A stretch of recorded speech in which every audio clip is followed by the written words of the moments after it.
You're listening to School Counseling Simplified, a podcast with easy-to-implement strategies for busy school counselors. Here's your host, Rachel Davis from Bright Futures Counseling. Hey listeners, let me let you in on a little secret. You don't have to stress about planning your class lessons, small groups, and individual sessions anymore. My school counseling membership program, Impact, is here to help. So, what do Impact members get? Monthly curriculum plans across all 3 tiers, SEL lessons, small groups, individual, and seasonal activities, step-by-step video implementation guides, bi-weekly Zoom coaching calls with me, and exclusive Facebook group community.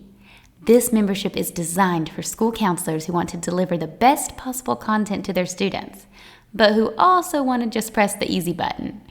You'll get access to monthly curriculum plans, resources, support, and community so you can deliver quality, engaging, life-changing counseling lessons to your kiddos. So what do you think? Are you ready to make an impact? Join today at stressfreeschoolcounseling.com/impact. Hey there, thank you for listening to another episode of School Counseling Simplified. I hope you had an awesome Thanksgiving break and that you got to rest and relax, eat some turkey or whatever, tofurkey. I really hope you got to enjoy some time with your family and take a much needed rest. I know I did. So today I want to talk to you about the final part of our Team Player series.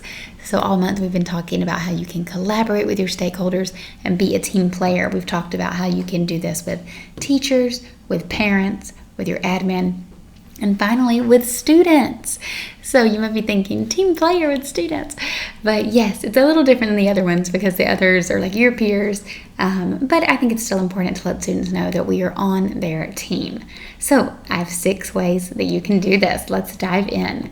First up, build rapport. So we want to let our students know that we care about them and we want to truly get to know them and, really build trust with them, true trust. And that takes time, but you can be intentional about it starting from your first session. So here are a few ideas of what you can do during your first session to, break the ice and build some rapport. So these are mostly pertain to individuals. If you're working with a group, you can do more like collaborative, cooperative icebreaker activities and games.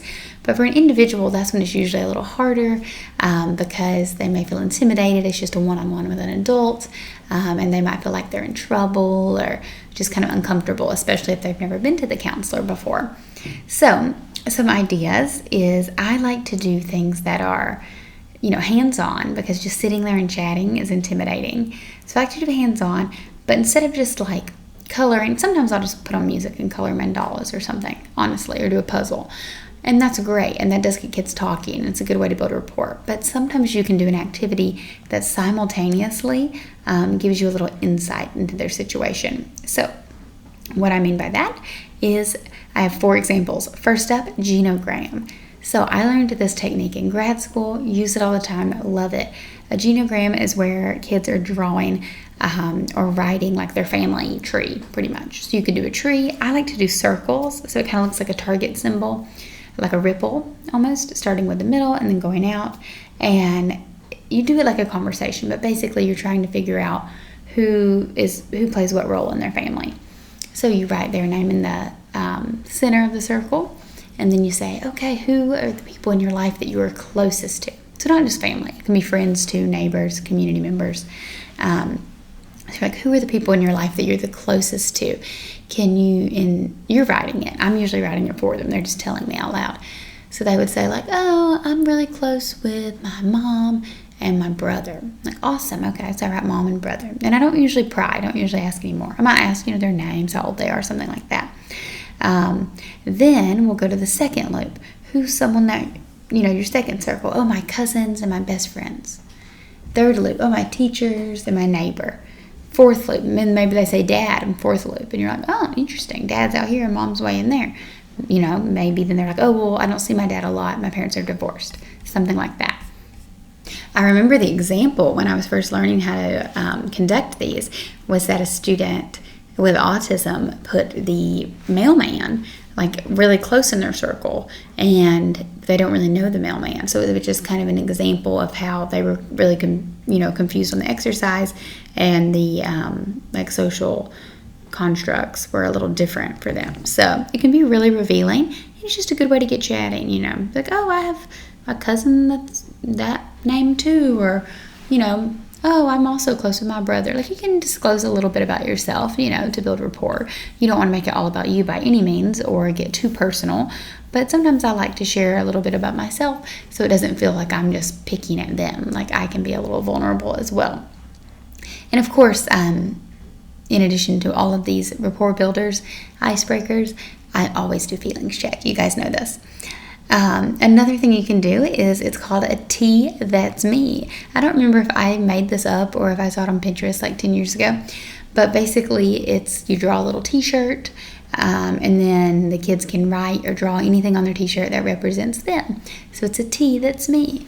So they could draw, if they have a pet, they could draw their pet in there. So give them a few minutes to draw, turn on some music, and then you can ask them about it. They can explain their picture. Again, you could do one alongside them. Next up is Jenga. So Jenga is always a favorite, a little get to know you Jenga. So you can put a mix of funny questions, like what would you do if you won $1 million? Which of these questions can also be insightful as well. Or you could put things like that are a little more serious, like who's someone in your family that you talk to when you have a problem. And then the last one is a mirror. So kind of like a T That's Me, but sometimes I like to do this by projecting into the future. So like a mirror, draw your dream life in, 5 years, 10 years, or where you're going to be. And then as you talk about their dream life, you can kind of contrast it with their current life. So these are all fun ways to get to know your students a little better. So you're getting a little insight, but you're also, breaking down that barrier of first session, showing them that you are on their team. The second way that you can be a team player with your students is to help them by providing closure. So we always talk about icebreakers and building rapport, but then sometimes we kind of dip out at the end, like, okay, that was our last session. Good job, high five, see you in the hallway. We want to make sure that we're providing closure. So we want to, let them know when their upcoming last session is, let them know how long we'll be meeting, and keep them in the loop. So a few ideas I have for this are progress monitoring tools. So you could do like a sticker chart, and try to make it, something of their interest. If they love turtles, or if they love Pokemon, or, whatever, you can find stickers, or you can just cut them out, pictures from the internet of that topic, and then you can paste them to a sheet of paper to indicate like how many they have left. You could do this with Velcro, then you could repurpose it, I've seen one, I probably showed this example before, but of like an ice cream cone, and you add a different scoop each time. When you get to 5 scoops, we're all done. So that's a good way to kind of monitor the progress of your session, so they have a heads up on when they're going to end. And then celebrate. I think it's really important that we're always saying how positive counseling is and what accomplishment it is that they've, completed their 8 sessions. They've learned so many cool things. They learned all these social skills they can use. They now know better ways to manage their emotions. Whatever the topic is you're working with them on, celebrate. Even if you want to bring like a cupcake and a little confetti, make it fun and memorable. That's a good way to make them aware that you are on their team and that you're still going to be there for them even after your services have ended. Okay, number 3, tough love. So show them that you've got their back and that you're on their team by giving them the tough love. And that means, making those calls that are hard sometimes.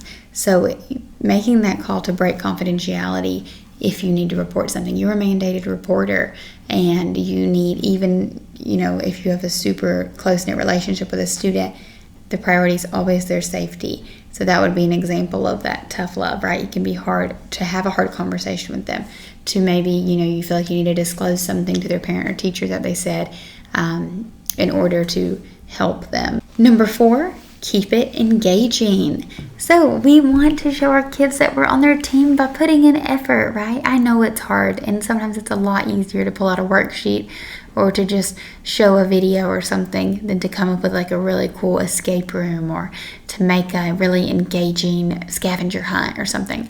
But those memorable activities are the ones that stick with them. So you don't have to do it every time, but try to throw in some engaging activities to make it fun for them, right? Like they're on your team, they're here, they're showing up for counseling even though they may not want to, and you can show up for them by making it fun and engaging. Number 5, support systems. So wraparound supports. Now you may be familiar with this term wraparound supports. It applies to at-risk youth specifically. I don't know all the details, but I know it applies to like working with at-risk youth and how you're literally wrapping around supports by having, people at home, at school, and all the areas supporting them. Similar to our kiddos, right? We want to make sure that they have people in all areas supporting them. So we want to make sure that they are not only supported by us, but by their teachers, by their friends, by their family members. We all want to work together to help them meet their goal.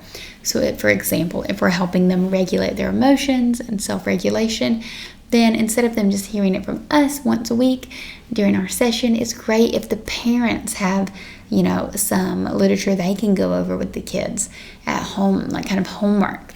I mentioned this in the parent episode a few weeks ago. Or maybe the teacher, maybe you've done a little teacher training to tell them how they can help support the kiddo. Talked about that in our teacher episode. It all ties together, y'all. Or maybe you're doing a school-wide initiative like I talked about last month on the podcast or in the principal episode last time.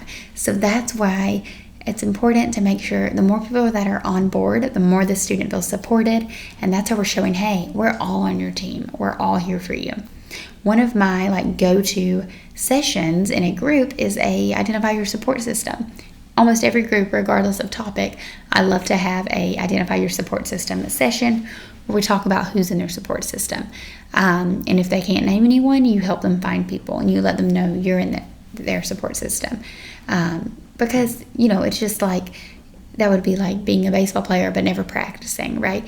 You need to practice your skills outside of just the game, right? You need to have that support wrapped around you in all areas.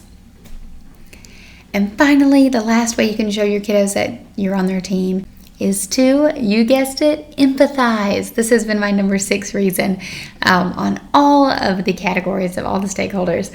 And that's because empathy is so important. But with our kiddos, I really want to touch on it because sometimes it's frustrating.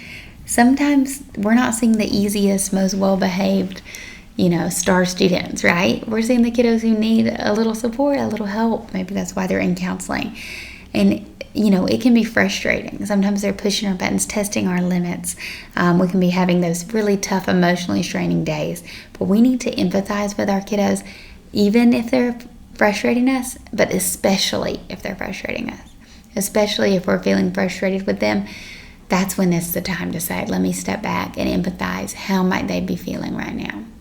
How might they be feeling? I know their whole picture. I know a lot of it.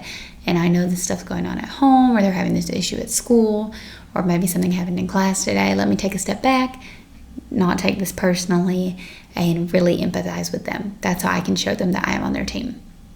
Okay, guys, I hope you found this series helpful. I really enjoyed doing it. It's something we don't talk about a lot, but it's so important to know, especially when you are in a profession where you sometimes feel isolated.